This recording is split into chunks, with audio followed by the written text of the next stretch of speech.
சற்று முன் வெளியான முக்கிய அறிவிப்பின்படி இபிஎஃப்ஓ ஆட்டோ செட்டில்மெண்ட் பிஎஃப் பயனாளர்களுக்கு நற்செய்தி வெளியானது. முக்கிய அறிவிப்பு. செய்தியை முழுமையாக கேட்கறதுக்கு முன்னாடி நம்ம சேனலை சப்ஸ்கிரைப் பண்ணலாம். சப்ஸ்கிரைப் பண்ணிக்கோங்க. மறக்காம பெல் பட்டனை கிளிக் பண்ணிக்கோங்க. அப்பதான் நம்மளுடைய அப்டேட்டட் நியூஸ் உங்களுக்கு உடனுக்குடன் வந்து சேரும். இபிஎஃப்ஓ என அழைக்கப்படும் பணியாளர் வருங்கால வைப்பு நிதி அமைப்பு, அதாவது எம்ப்ளாயீஸ் ப்ரொவிடென்ட் ஃபண்ட் ஆர்கனைசேஷன் தொடர்ந்து பல்வேறு மாற்றங்களை செய்து வருகிறது. அந்த வகையில் தற்போது வெளியான தகவலின்படி பணியாளர் வருங்கால வைப்பு நிதி அமைப்பு ஆட்டோ செட்டில்மெண்ட் வரம்பை ரூபாய் 1 லட்சத்தில் இருந்து ரூபாய் 5 லட்சமாக உயர்த்த திட்டமிட்டுள்ளதாக கூறப்படுகிறது. குறிப்பாக நிர்வாக குழுவால் இந்த நடவடிக்கை அங்கீகரிக்கப்பட்டிருந்தாலும் மத்திய அறங்காவலர் குழுவிலிருந்து இதற்கு ஒப்புதல் கிடைக்க வேண்டும். அதன் பின்புதான் அதிகாரப்பூர்வ அறிவிப்பு வெளிவரும் என்று எதிர்பார்க்கப்படுகிறது. மேலும் ரூபாய் 5 லட்சமாக உயர்த்தப்படும். குறிப்பாக இபிஎஃப்ஓ மூலம் பிஎஃப் பணத்தை பெறுவதற்கான விதிகளை மத்திய அரசு தளர்த்தியுள்ளது. எனவே இதன் மூலம் முன்பணம் பெறுவதற்கான வரம்பு அதிகரிக்கப்பட்டுள்ளது.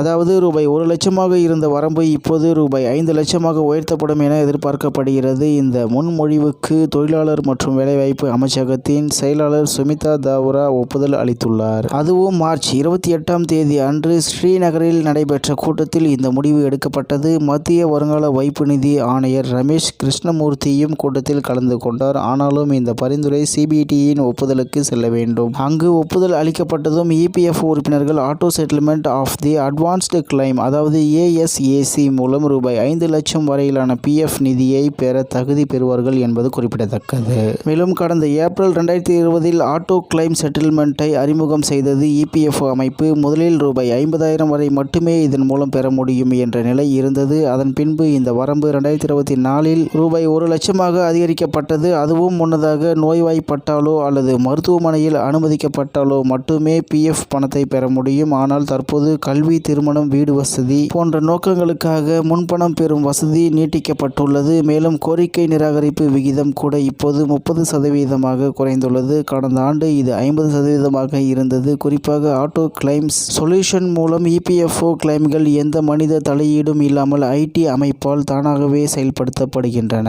அதேபோல் பிஎஃப் பணத்தை பெற தேவையான ஆவணங்களின் எண்ணிக்கை கூட குறைக்கப்பட்டுள்ளது. முன்பு 27% இருந்த பதிவுகளின் அளவு தற்போது 18% குறைக்கப்பட்டுள்ளது. ஆனால் இது 6% குறைக்கப்பட உள்ளதாக கூட்டத்தில் முடிவு செய்யப்பட்டுள்ளது. அதே சமயம் எந்த ஒரு கோரிக்கைகளுக்கும் கேஒய்சி தகுதி மற்றும் வங்கி சரிபார்ப்புடன் ஐடி கருவிகளால் தானாகவே செயல்படுத்தப்படும். மேலும் இது உரிமை கோரல் தீர்வு காலத்தை 10 நாட்களில் இருந்து 3 முதல் 4 நாட்களாக குறைத்துள்ளது என்பது குறிப்பிடத்தக்கது. குறிப்பாக இபிஎஃப்ஓ அமைப்பு விரைவில் கொண்டு வரும் இந்த மாற்றங்கள் பல மில்லியன் கணக்கான ஊழியர்களுக்கு பயனுள்ள வகையில் இருக்கும். அதே சமயம் அவசர காலங்களில் வேகமாக நிதி உதவி பெற உதவியாகவும் இருக்கும்.